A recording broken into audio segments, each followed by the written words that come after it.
서울 기준으로 강남이나 명동 등에는 이제 붕어빵 한 마리에 1,000원이 이제 일반화되고 되기 시작했고요. 동네 따라 다른 동네 거예요? 따라 좀 다르다고 합니다. 홍대나 신촌 등은 한 3마리에 2,000원. 근데 저희 동네는 아직 1,000원에 3개더라고요. 아주 따뜻하다. 네, 따뜻한 동네입니다. 네. 이 붕어빵에 덮친 인플레이션 때문인데 이 밀가루 그리고 팥 등 붕어빵에 들어가는 재료 가격들이 오른 탓입니다.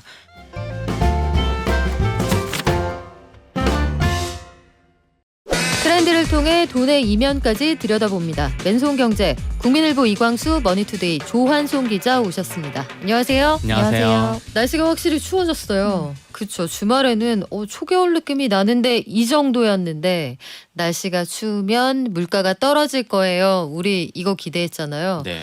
근데 전반적으로 그런 것 같진 않고 근데 이 와중에 반값이 된 게 있어요. 킹크랩? 네, 반값 킹크랩이 등장을 했습니까? 네, 지난 주말에 한 대형마트에서 킹크랩을 100g당 5,900원대에 팔았는데요. 한 마리 무게가 한 2kg 정도가 된다고 하니까 가격대가 12만 원에서 13만 원 정도로 매겨졌습니다. 지난달 그 마트에서 평균 판매가가 100g당 10,000원 초반대였던 거를 고려를 하면 거의 반값이 된 건데요. 원래 되게 비싸긴 하구나. 엄청 비쌉니다. 원래 한 마리에 그러면은 소매 가격이 24만 원 막 이렇게 했단 얘기예요? 네, 그 정도 됐던 거죠. 이 소식이 이제 들려오면서 대형마트에서 이제 킹크랩이 동이 났는데요. 불과 10분 이런 단기간에 판매가 좀 완료가 돼가지고 오늘 물량 모두 소진됐다. 이런 안내문을 걸 정도였다고 합니다. 대형 마트 측에서는 거의 6톤 가량, 그러니까 점포에 따라 최대 30마리 가량 정도 공급을 했는데 순식간에 동이 났고 앞으로도 가격이 좀 내려갈 것으로 예상이 돼서 계속 지속해서 공급할 것이다. 이렇게 설명을 했습니다. 점포에 따라 최대 30마리가 되게 많은 양인 것 같진 않거든요. 맞아요. 오늘 킹크랩 사러 갔는데 제 앞에서 끊겼어요. 이런 사연이 많았어요. 여러분, 점포당 최대 30마리였대요.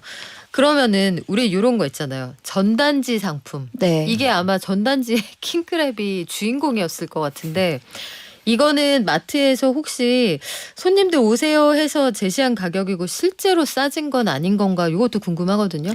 네, 그래서 전국 수산시장의 당일 시세 그리고 제철 수산물의 정보를 확인할 수 있는 플랫폼을 좀 살펴봤는데요. 킹크랩도 품종에 따라 저도 처음 알았는데 레드, 블루, 브라운 이렇게 등급 다르다고 하는데 저희는 레드를 기준으로 좀 봤고요. 네. 22일 기준 어제 기준으로 봤을 때 주요 수산시장의 러시아 자연산 A급 특대 레드 킹크랩의 가격이 킬로그램당 74,500원 정도였습니다. 이전 가격을 좀 보니까 킹크랩이 킬로그램당 12만 원대의 높은 가격을 유지하다가 지난달 중순부터 가격이 급격하게 하락을 한 건데요. 러시아산 대게 가격과도 좀 비교를 해봤고요. 그 대게 가격이 1kg당 67,000원대였더라고요. 네. 그러니까 7만 원대는 거의 좀 비등비등해진 거죠. 원래는 통상 대게 판매가가 킹크랩 절반 수준이라고 알려져 있는데 그만큼 킹크랩의 가격이 많이 좀 하락을 한 거죠. 그래서 듣다 보니까 언제까지 이 킹크랩 싸게 먹을 수 있을까 궁금해하시는 분들도 있을 것 같은데요. 올해 이 러시아산 킹크랩 생산량이 좀 늘어날 것으로 전망이 되면서 최소한 연말까지는 이런 저가 기조가 유지될 것이다 이런 관측이 높은데요. 그 이유가 이 러시아에서 조업 할당량을 좀 채우기 위해서 어선들이 좀 분주하게 움직이고 있다고 해요. 네. 그래서 2024년에 킹크랩 조업 쿼터가 다시 변동될 것으로 예상되는데 이 할당량 받은 조업량을 채우지 못하면 또 쿼터가 삭감될 수 있으니 현지에서는 어선들이 앞다퉈서 이렇게 조업에 나서고 있다고 합니다. 근데 킹크랩이 올해 조업량이 좀 늘어날 수도 있겠지만 갑자기 반값이 된다? 이건 뭔가 변고가 있을 때 벌어지는 일이잖아요. 킹크랩에게 있었던 일이 뭔가요? 네, 국제 정세와도 조금 연결이 돼 있는데요. 우크라이나 전쟁으로 주요 소비국인 킹크랩의 소비국이 미국과 유럽이었는데 이 전쟁 이후로 이 러시아산 해산물의 수입을 좀 금지하면서 러시아 내 창고에 보관 중인 킹크랩이 포화 상태에 달했다는 건데요. 미국하고 유럽에서 러시아 킹크랩 안 사준다? 네, 맞습니다. 게다가 올해 9월 첫 조업이 시작되면서 기존 물량을 좀 서둘러 처리해야 할 필요성이 커졌는데 러시아가 이를 우리나라 등 아시아 국가로의 수출을 좀 확대하는 방향으로 선택을 했다는 겁니다. 반면 우리나라는 이제 식품류에 관해서는 러시아산 수입 제한이 없거든요. 그래서 우리나라로 좀 물량이 많이 넘어왔다는 거죠. 그리고 중국에서도 좀 킹크랩 수요가 급감한 것도 원인으로 꼽히고 있는데요. 있는데요. 어쨌든 좀 우크라이나 전쟁으로 인해서 킹크랩 가격이 좀 싸진 셈인데 뭐 이 때문에 이 우크라이나를 침공한 이 러시아산 킹크랩을 먹는 게 맞냐 뭐 이런 의견도 있고 뭐 먹는 건 자유지 않냐 뭐 이런 의견도 있는 것 같습니다. 킹크랩은 그렇다 치고 꽃게 하면은 밥도둑인 건 알겠는데 지갑도둑이기도 하잖아요. 네. 정말 비싼데 이 기자님 네. 꽃게도 가격이 떨어져요? 근데 꽃게도 가격이 많이 떨어졌습니다. 아, 진짜요? 예, 역시 이것도 굉장히 고급 식재료로 꼽히는데 오, 제철인데. 네, 맞습니다. 10월 1주차 노량진 수산시장 꽃게 수급량이 늘었기 때문인데요. 1년 전보다 크게 늘면서 평균 시세가 크게 낮아졌다고 하는데요. 암꽃게의 경우에는 10월 1주차 수급량이 1년 전에는 3,400kg 정도 됐다고 합니다. 그런데 올해 어떻냐? 무려 6배 이상 늘어난 2만 1,000kg 정도 그러니까 많이 잡혔다고 합니다. 그래서 1kg당 평균 시세가 13,000원에서 5,200원으로 거의 절반 넘게 급락을 했고요. 같은 기간 수꽃게 수급량도 26,000kg 정도였는데 32,000kg 정도로 늘리면서 1kg당 평균 시세가 16,000원에서 8,600원으로 마찬가지로 절반가량으로 떨어졌습니다. 그 이유가 이제 서해 연안의 수온이 상승하면서 이 꽃게잡이 해역이 인천 연평도까지 북상한 영향입니다. 그래서 이제 거의 다 잡힌다는 얘기죠. 사실 서해 쪽에서는. 그래서 이 국립수산과학원에 따르면 올해 서해안 수온이 평년보다 약 1도에서 1.5도 가량 높아졌다고 합니다. 그래서 이제 꽃게 풍년이 지금 생긴 건데 대형마트들 같은 경우에도 당연히 이제 작년에 반값 행사를 지금 벌이고 있다고 하고요. 꽃게 한 마리가 통상 250에서 300g 정도 된다고 하는데 작년에 한 마리당 대략 한 4,500원 정도였다고 하면은 올해는 행사가 적용하면 한 2,000원, 2,200원 정도로 구매할 수 있는 상황이라고 합니다. 이게 이제 기온이 높아진 거니까 네. 꽃게가 잡힌 대신 또 다른 건 또 안 잡혀서 가격이 또 오를 수 있는 그런 부분도 있지만 일단 꽃게 가격은 좀 낮아져서 소비자 부담은 덜어지고 있다라고 분석할 수 있겠습니다. 그동안 참았던 꽃게 오래 먹어야겠다 이런 생각도 들고 야 우리 살아생전에 이 명태는 다시 만나기 어려워지는구나 이런 생각도 듭니다. 꽃게가 좀 싸졌다고 하는데 이거 체감하시는 분 계신지 모르겠어요. 킹크랩 가격이 전쟁과 이어지다니 나비 효과 실감나네요. 8239님. 그래요. 좀 이따 말씀드릴 붕어빵도 이것도 전쟁하고 무관치가 않습니다. 자 그리고 집에서 난 아무것도 안 할래요. 청년들이 취업도 안 하고 아무것도 하지 않겠습니다 하고 3년 이상 지내는 청년이 8만 명이요? 네, 맞습니다. 이게 니트족이라고도 이제 불리는데 이게 뭐 교육이나 뭐 고용이나 뭐 이런 훈련 같은 걸 하지 않은 분들을 얘기를 합니다. 단순한 무직자가 아니라 뭐 구직 활동도 하지 않고 뭐 학원도 다니지 않고 이런 분들을 니트족이라고 얘기하는데요.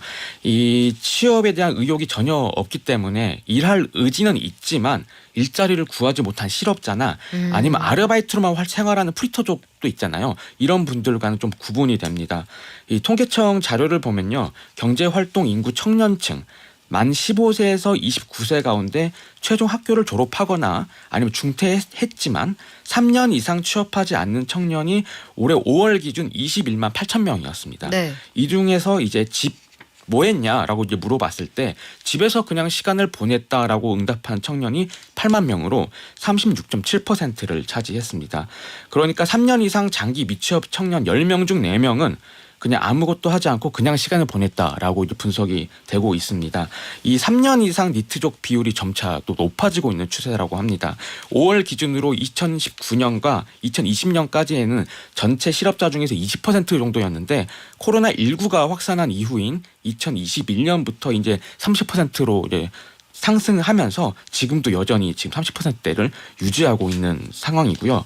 이 8만 명이라는 숫자가 네. 3년 동안 구직 활동을 하지 않은 니트족에 해당되는 수치인데 1년, 2년까지 합치면 더 많아지고 이게 20대가 아니라 30대까지 더 하면 더욱 늘어나서 이 통계에 따라 다르지만 조사 기간에 따라 최대 60만 명까지 이를 것이다라는 이런 추산도 있습니다.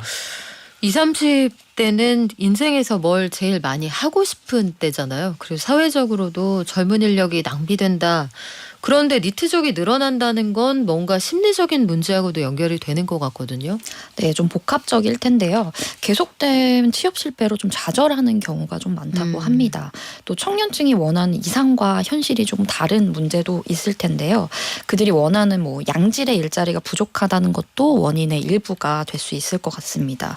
뭐 눈을 낮추고 중소기업에 갈 수도 있겠지만 그렇게 되면 처음부터 임금 격차가 좀 생기는 편이잖아요. 그렇다 보니까 영영 격차가 벌어질 것이라는 두려움도 작용을 한다고 하고요. 뭐 상황이 이렇다 보니 뭐 취업 준비에 필요한 교육 등을 뭐 할 시스템이 필요하다는 지적도 있고요. 뭐 실업급여 재원으로 일자리를 늘리기 위한 뭐 기업 지원을 늘려야 한다. 뭐 이런 목소리도 있는데요. 정부도 이런 점을 인식하고 있어서 뭐 실태 조사를 진행 중인데 뭐 이달 중에 조사를 마무리하고 뭐 대책을 마련하겠다. 뭐 이런 입장으로 알려졌습니다. 여러 가지 기회도 주고 상담하고 이야기 나눌 그런 곳들을 많이 마련해주면 좋겠습니다. 그래요. 우리 이분들이 세상 밖으로 나올 수 있도록 응원도 많이 보내주세요. 그런데 부모와 동거하는 청년이 그렇지 않은 경우보다 니트족이 될 확률이 높다. 부모님 댁에서 함께 거주하는 분들이 많은 모양이죠. 네, 맞습니다. 이 한국고용정보원이 최근 이제 학술 대회를 했었는데 거기 발표한 보고서에 관련된 내용이 있습니다. 약 3만 사례를 이제 분석했다고 하는데 일단 부모 학력과 니트와의 좀 관계성을 발견했다고 합니다. 그 아버지의 학력이 대졸 이상인 청년은 이 고졸인 학력 아버지보다 니트가 될 확률이 더 높은 것으로 분석이 됐다고 하고요. 그게 무슨 상관이에요? 이게 어떤 상관이 있는지 일단 아무래도 이 학력이 이제 부모의 뭐 경제력이나 이런 걸로 약간 상관성이 있잖아요. 그래서 이제 부모님이 어느 정도 경제적으로 지원을 해줄 수 있는 그런 배경이 된다. 네, 맞습니다. 그런 부분에서 이 동거도 역시 연관이 있는 것 같아요. 이 부모와 동거 중인 청년의 니트 가능성도 높은 것으로 나타났어요. 그래서 이제 앞서 이제 조한son 기자가 설명해 주신 것처럼 이 니트가 양질의 일자리가 부족해서 취업 경쟁에서 이제 좀 밀려난 결과라는 이런 해석도 있는데 최근에는 이제 부모로부터 비독립, 부모의 고학력이 니트의 원인 중에 하나로도 이렇게 꼽을 수 있다. 좀 이런 얘기가 나오고 있고 아무래도 이제 독립하지 않을 수 있는 상황, 그러니까 이제 조금이라도 부모의 지원을 받을 수 있는 상황이라고 한다고 하면은 이 취업 시기가 늦춰진다는 이런 연구 결과도 있거든요. 네. 그래서 이런 부분들이 여기도 이제 적용이 되는 거 아닌가 좀 이런 생각이 들고 있습니다. 그래요. 좀 여러 가지 고민을 하게 되는데 사실 제일 큰 기회 비용은 사실 시간이거든요. 임금보다 시간이 더 귀하다. 이 부분도 꼰대지만 말씀을 드리고 싶네요. 자, 해외로 가볼까요? 해외에서 우리나라의 소주가 인기가 많아요? 네, 그렇다고 합니다. 그래서 이 결과로 하이트진로가 최근 베트남에 생산 공장을 짓겠다는 계획을 발표했는데요. 하이트가 해외에 생산 공장을 짓는 것은 이번이 처음이라고 합니다. 그 이유가요. 해외에서 소주 소비가 급증하고 있으니까 좀 더 싸게 공급하기 위해서는 해외에 공장이 필요하다. 뭐 이렇게 판단한 건데요. 뭐 하이트진로는 참이슬의 수출용 브랜드인 진로 그리고 진로의 과일향 제품 등을 미국이나 뭐 독일 등의 대형마트에 이렇게 입점을 시켜왔는데 그 결과 최근 6년간 소주의 수출량이 연평균 15%씩 뭐 증가했다고 합니다. 통했구나. 네, 통한 거죠. 우리하고 우리의 입맛이 소주 맛이. 통했어요. 네. 네, 회사 측은 10년 뒤에는 해외 소주 판매량이 지난해보다 뭐 3배 이상 늘어날 것이다. 뭐 이렇게 보고 있고요. 그래서 해외에 생산하면서 국가별로 맞춤형 제품을 만들겠다는 뭐 계획도 좀 세우고 이렇게 좀 적극적으로 하고 있습니다. 저는 소주가 처음에 동유럽에 그 수출이 되기 시작했을 때 해당 국가에서 소주가 도수도 낮고 가볍게 즐기기 좋은 술로 인기가 많다고 해서 참 재미있었습니다. 독주를 즐기는 나라에선 그렇게도 받아들이신다고 하는데 소주가 이제 더 이상 내수용 상품은 아니네요. 네, 맞습니다. 지금 하이트진로의 경우에는 세계 80여 개국에 소주를 수출을 하고 있는데요.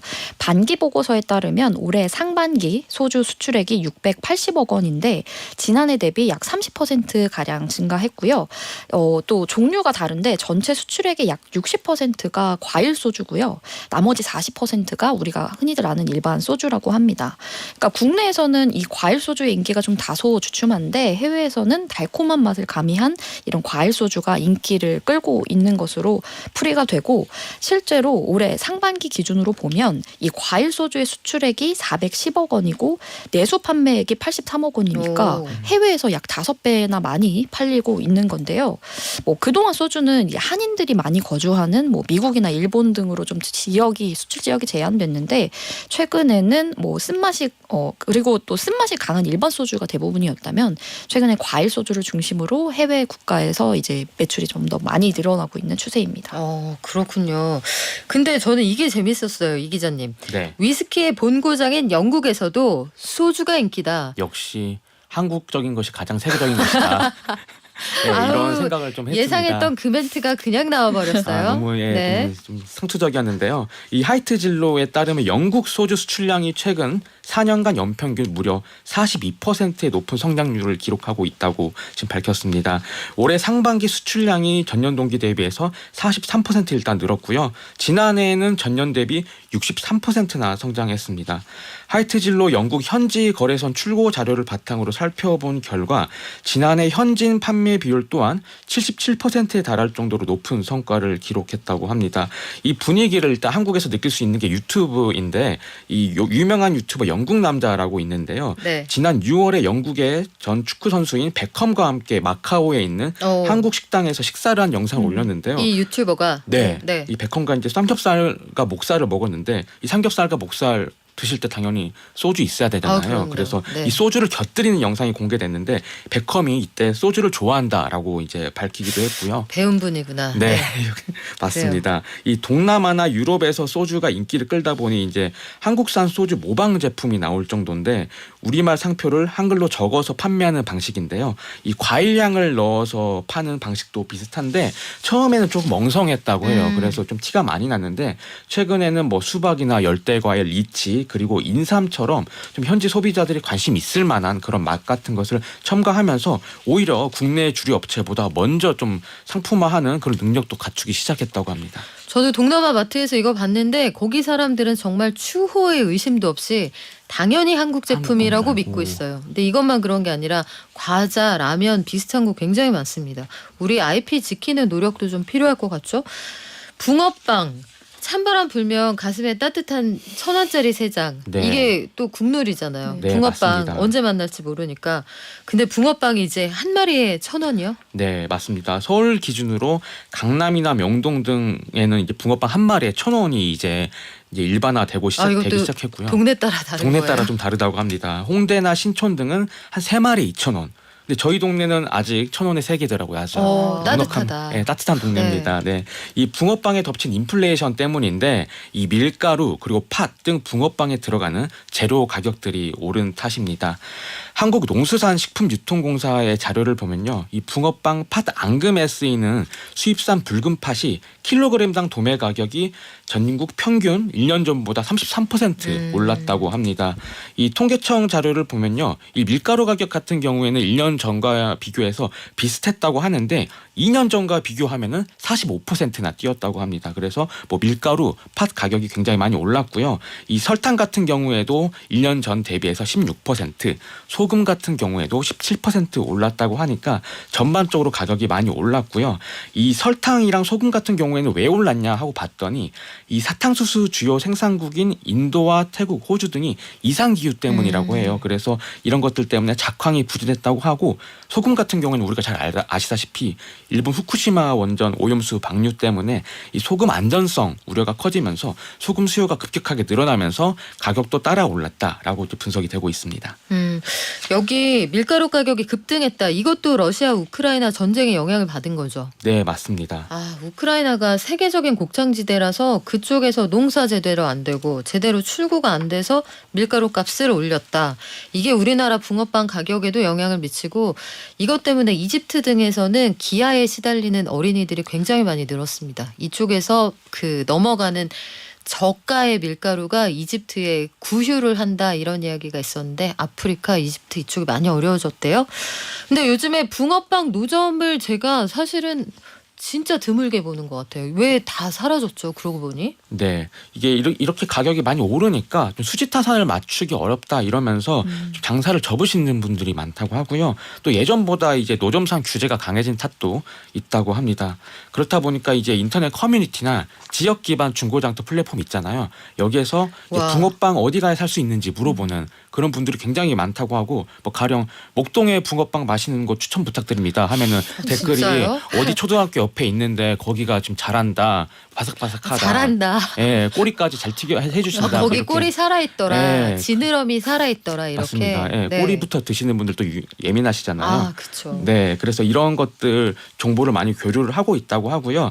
어플리케이션도 나와 있고 뭐 가슴속 3,000원이라고 이제 어플리케이션 보면은 또 이제 붕어빵이 어디 있는지 어디서 파는지 알 수가 있고 또 구글 맵에 대동 풀빵 여지도라는 구글 오픈 맵이 있는데요. 네. 이게 이제 뭐 위키 이런 트리처럼 이제 네티즌들이 여기에 직접 맵에 찍어서 여기 붕어빵 팝니다라고 이제 쓰면은 누군가 수정할 수도 있고 실시간으로. 거기에, 실시간으로 한 줄을 집단지성으로 덧붙일 수도 붕어빵 있고. 지도를 그린다. 네, 맞습니다. 지금도 계속 정보가 업데이트되고 있다고 합니다. 아, 우리 윤혜란님께서 우리 식구인데 붕어빵은 사이즈가 중요하다는 점을 강조해 주셨어요. 붕어빵 3개를 주는 곳 3개는 미니입니다. 제가 자세히 안 봤네요. 3개는 치어다. 네. 이거는 다 자란 물고기가 아니다라고 강조해 주셨어요. 그래서 요즘에 붕어빵 이 프랜차이즈 카페에서도 팔고 요거 말고 붕어빵 외에 다른 겨울철 간식 물가는 어떤가 이것도 궁금한데요. 네, 다른 겨울철 간식도 많이 올랐습니다. 사실 개당 1,000원이 약간 국룰이었던 계란빵과 호떡 가격도 1,500원에서 2,000원까지 올랐습니다. 아, 옛날에 500원이었는데. 네, 맞습니다. 이 계란 가격이 많이 올라서인데요. 네. 3년 사이에 계란 가격이 30% 정도 올랐다고 하고요. 어묵꼬치도 사실 겨울철 굉장히 별미 그렇죠. 간식이잖아요. 네. 이것도 어묵도 1년 사이에 16%, 2년 사이에 30%가량 오르면서 어묵꼬치 한 개에 1,000원을 내건 가게들도 많이 늘어났다고 합니다.